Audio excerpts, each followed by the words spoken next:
performing this for you, Dad. Ooh, yeah, this should be good. Okay. On the far end of town, where the grickle grass grows and the wind smells slow and sour when it blows. Now, that sounds too familiar, a little like infringement, but good old Ted Giesel was a fan of enjoyment. He loved a good party and lived nice and long. I bet he'd enjoy our sing-songy song.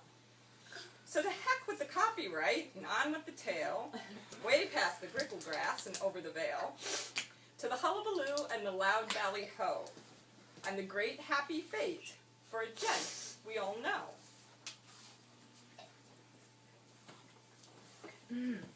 Some call him Andrew, but never by Andy.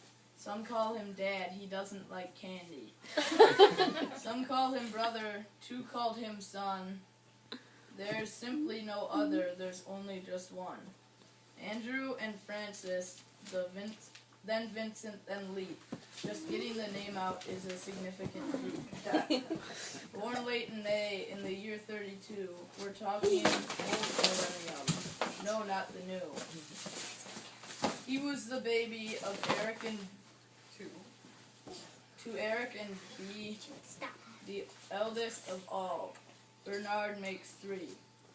Siblings who loved their sweet baby brother, and Mom and Dad all love one another. Their home was the haven in a little place called Effingham, Surrey, where nothing would waste, as when he grew up, the big war was on, he knew of the losses and heard many bombs. His childhood was filled with love and affection, but sacrifice too was his daily connection. He grew from a boy to a curious lad. He seemed to love mischief, which wasn't all bad. The brilliance on paper, just in his head, didn't always succeed, but he meant what he said. The mind of the boy grew into a man. He loved all things mathy. He'd learn all he can. And then add in some physics just for some laughs, and what do you know?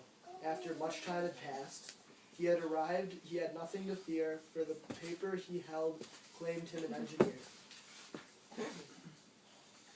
Working in England, he put to the test his knowledge and skills. He was one of the best. He used the equations and theorems and such to further designs that were needed so much. A bit of the Concord, languages on cards, propulsion and friction. I find it too hard.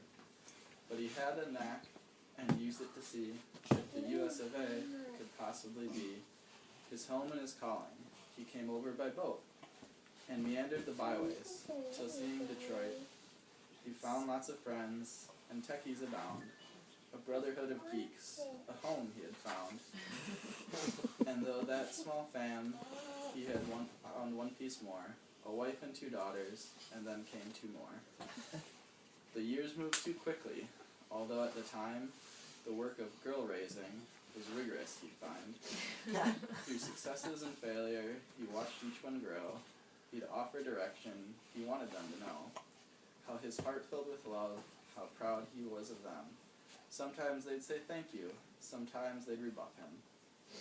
They traveled away, designed lives to each mattered. He moved along too, but still they each chattered, be it Skype or through email or the occasional call. He kept track of doings, love sent and received by all.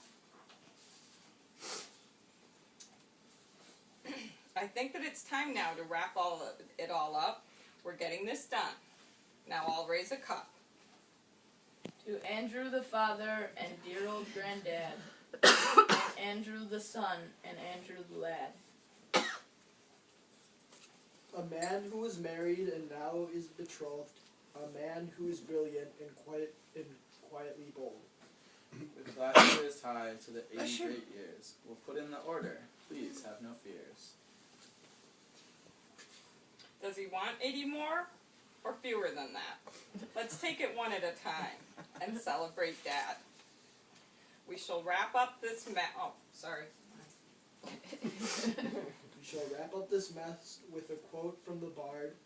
Living up to his skill is manfully hard. Today you are you, that is truer than true. There's no one alive who is youer than you. We loved you, Dad. Oh, very good. Thank you. Thank you very much. That's wonderful. Right, absolutely right.